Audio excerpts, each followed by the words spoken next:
दीपक बावरिया को लेकर गोदी मीडिया कांग्रेस के नेताओं में दरार बनाने में जुटा है। उस पर आरोप लगा रहा है कि वो भूपेंद्र हुड्डा की गोद में बैठ गया है।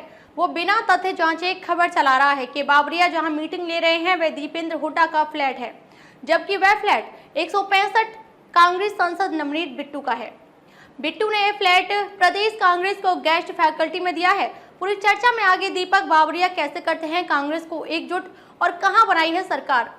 चर्चा देखने से पहले चैनल को लाइक और सब्सक्राइब करें।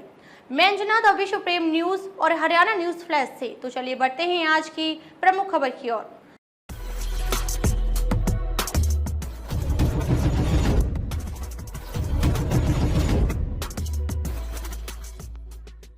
दीपक बावरिया कांग्रेस का वो चाणक्य है जो गुटबाजी को खत्म करवाकर भाजपा के लिए मुश्किल खड़ी कर देता है।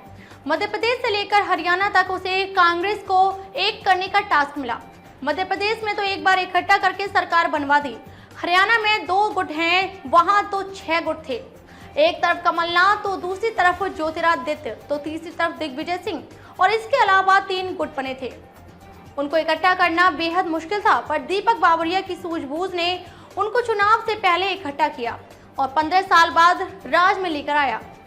उस बीच बावरिया पर आरोप भी लगाए गए, पर वो थोड़ा हताश परेशान तो हुए, पर मध्य प्रदेश में लगे रहे क्योंकि उनका लक्ष्य वहां कांग्रेस का राज लेकर आना था, जिसमें वो पास हुए।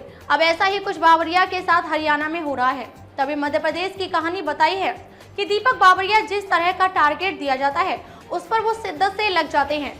गुजरात से ताल्लुक रखने वाले दीपक बावरिया राहुल गांधी के किचन कैबिनेट के सदस्य के रूप में जाने जाते हैं। सचिव बनने तक दीपक बावरिया जाना पहचाना नाम नहीं थे, लेकिन पार्टी का उपाध्यक्ष बनने के बाद एआईसीसी की पहली बैठक को संबोधित करते हुए राहुल गांधी इस दीपक बावरिया की ओर मुखातिब होते हुए कहा था कि उन्होंने युवा कांग्रेस में जवाबदेही का जो मॉडल तैयार किया था। बावरिया इससे पहले मनरेगा से लेकर मिल मजदूरों की समस्याओं तक हर तरह के अहम कार्यों में शामिल रहे हैं। गुजरात विधानसभा चुनाव में भी दीपक बावरिया अहम भूमिका में थे। उस चुनाव में कांग्रेस भले ही सरकार ना बना पाई हो, लेकिन उसने बीजेपी को जबरदस्त टक्कर दी थी। मध्य प्रदेश और गुजरात के बाद अब हरियाणा की जिम्मेदारी उन्हें मिली है, तो यहाँ वो कांग्रेस की सरकार तब तक नहीं बना देते, वो लगे रहेंगे। देश में दीपक बावरिया प्रभारी के रूप में तब चर्चा में आए थे जब उन्होंने यह बयान दिया था कि कमलनाथ और सिंधिया में से ही एक कोई मुख्यमंत्री बनेगा। ऐसा ही भोकाल हरियाणा की राजनीति में यह कहकर ला दिया था। तब उन्होंने भूपेंद्र हुड्डा पर यह बयान पत्रकार वार्ता में दे दिया था कि बीजेपी कौन सी स्ट्रेटजी को लेकर भूपेंद्र सिंह हुड्डा को टारगेट कर रही है। अभी उन्हें इस बारे में नहीं पता है, लेकिन उन्हें लगता है बीजेपी हुड्डा को सीएम चेहरा मानकर टारगेट कर रही है। उन्होंने कहा कि अभी यह तय नहीं हुआ है कि हुड्डा सीएम का चेहरा होंगे। इसको लेकर अंतिम फैसला हाईकमान करने वाला है, जबकि भूपेंद्र सिंह हुड्डा खुद को सीएम का चेहरा माने हुए था। तब बावरिया ने ही बड़ा झटका दिया था।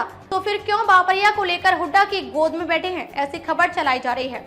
इसको लेकर कांग्रेस के नेता कहते नजर आए कि भाजपा ऐसी खबर फैलवा रही है ताकि बावरिया को रोका जाए। दूसरी तरफ दीपक बावरिया को लेकर गोदी मीडिया कांग्रेस के नेताओं में दरार बनाने में जुटा है। उस पर आरोप लगा रहा है कि वो भूपेंद्र हुड्डा की गोद में बैठ गया है। वो बिना तथ्य जांचे खबर चला रहा है कि बावरिया जहां मीटिंग ले रहे हैं वह दीपेंद्र हुड्डा का फ्लैट है, जबकि वह फ्लैट 165 कांग्रेस सांसद नवनीत बिट्टू का है। बिट्टू ने यह फ्लैट प्रदेश कांग्रेस को गेस्ट फैकल्टी में दिया है। मध्य प्रदेश और गुजरात का इतिहास देखकर भाजपा बावरिया को लेकर ऐसा प्रचार करवा रही है ताकि बावरिया को बदनाम करके यहां से वापस गुजरात भेज दे। खैर, अब बावरिया कांग्रेस को एकत्रित करने में लगे हैं। हरियाणा कांग्रेस की बैठक के बाद दीपक बावरिया ने प्रेस कॉन्फ्रेंस के माध्यम से पार्टी के नेताओं को कई प्रकार की नसीहत दी। उन्होंने कहा कि पार्टी की यूनिटी को बरकरार रखना जरूरी है और छोटी छोटी बातों को लेकर मीडिया में चले जाना यह सही नहीं है। जो कोई भी एक दूसरे के खिलाफ गलत बयानबाजी करेगा उसके खिलाफ अनुशासनात्मक कार्रवाई की जाएगी। इसके बाद उन्होंने अपनी प्रेस वार्ता में बताया था कि बैठक पर चर्चा करते हुए दीपक बावरिया ने कहा कि सभी साथियों से मिलने का मौका मिला। आने वाले दिनों में प्रदेश में भाजपा की भ्रष्ट सरकार को उखाड़ फेंकने के लिए चर्चा हुई। इसके साथ ही जितने भी चुनाव होने जा रहे हैं उनमें पूरी तैयारी के साथ कांग्रेस मैदान में उतरेगी। आज बैठक के दौरान आने वाले चुनाव में संगठन बनाना, ग्रास रूट तक संपर्क बनाना और परिवर्तन लाने को लेकर सभी नेताओं ने सहमति जताई है। अब आखिर में आपकी राय, दीपक बावरिया कांग्रेस को कितनी मजबूत कर पाएंगे? सवाल कमेंट्स बॉक्स में दें। कुलदीप खंडेलवाल की रिपोर्ट। खबरों में अब तक के लिए बस इतना ही। फिर होगी आपसे मुलाकात कुछ ऐसी ही बड़ी खबरों के साथ। तब तक के लिए नमस्कार और देखते रहिए द विश्व प्रेम न्यूज और हरियाणा न्यूज फ्लैश।